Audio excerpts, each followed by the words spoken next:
Viewers का एक सवाल है, क्या बालों में नियमित तौर से तेल लगाना उचित है?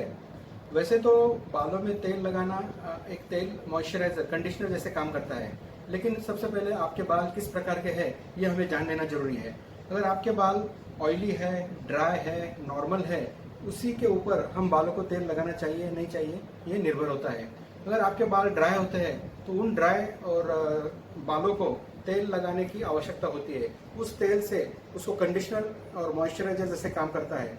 अगर आपके बाल ऑयली है तो ऑयली बालों पे तेल लगाया नहीं जाता है।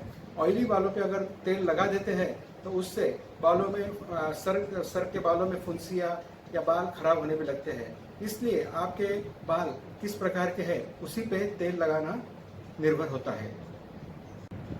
एक व्यूवर्स का सवाल है, सर में हुए सफ़ेद बालों को फिर से काला किया जा सकता है क्या? सर में जो सफ़ेद बाल होते हैं उसे premature greying of hair कहते हैं। एक बार बाल अपने सफ़ेद हो जाते हैं तो वो काले नहीं हो सकते हैं।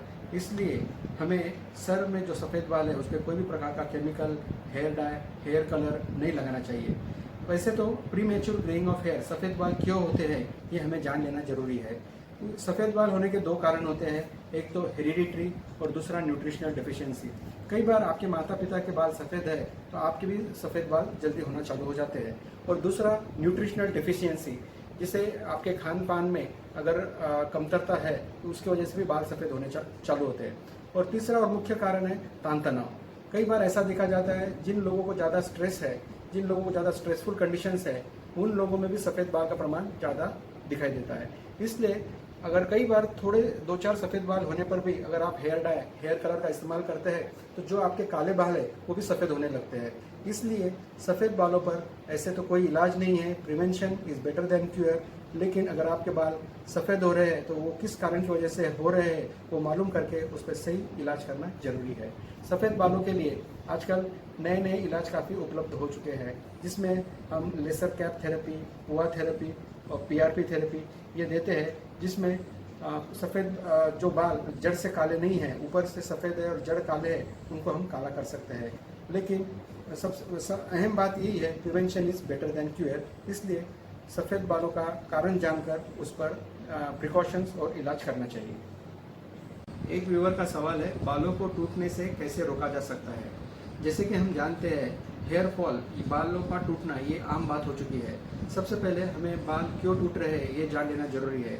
वैसे तो देखा जाए तो दो प्रकार होते हैं, फिजियोलॉजिकल हेयर फॉल और pathological hair fall. Physiological hair fall में आमतौर पर ही बाल गिरते हैं लेकिन वो झड़े हुए बाल वापस आ जाते हैं। पैथोलॉजिकल हेयर फॉल में जब बाल गिरते हैं तो उनमें हमें किस कारण से बाल गिर रहे हैं ये जान लेना जरूरी है और उसके उपरांत उस पर उपचार करना जरूरी है। आपको कई बार पता नहीं चलता है आपकी हेयर साइकिल कैसे चलती है, जिस पर बालों का टूटना अपना निर्भर करता है। हेयर साइकिल 3 फेजेस में चलती है। एक पहला फेज है एनोजन फेज, जिसे हम बढ़ता हुआ बाल बोलेंगे।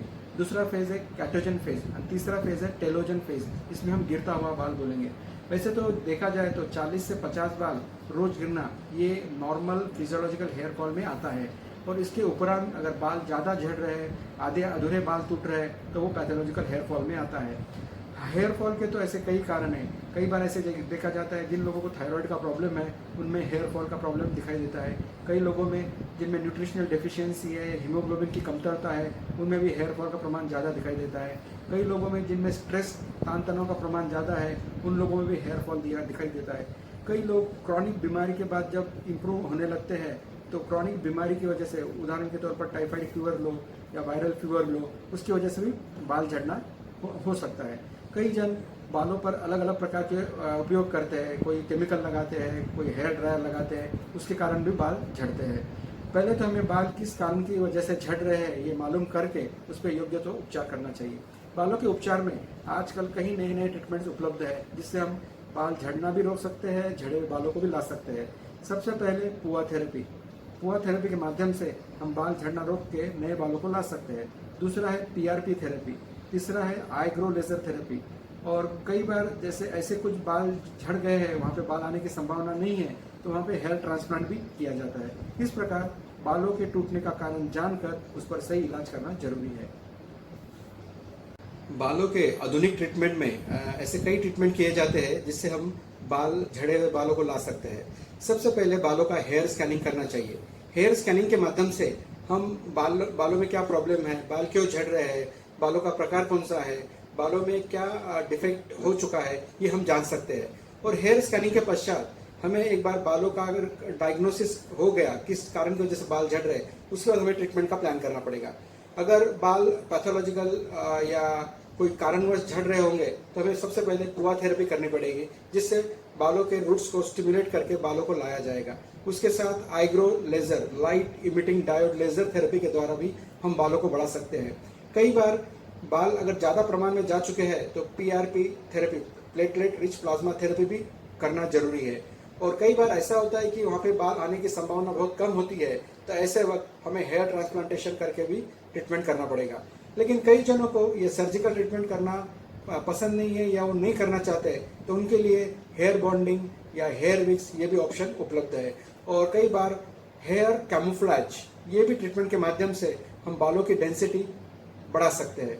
इस प्रकार ऐसे कई ट्रीटमेंट उपलब्ध है जिससे हम बालों को ट्रीटमेंट करके बाल झड़ना रोक सकते हैं, नए बाल ला सकते हैं।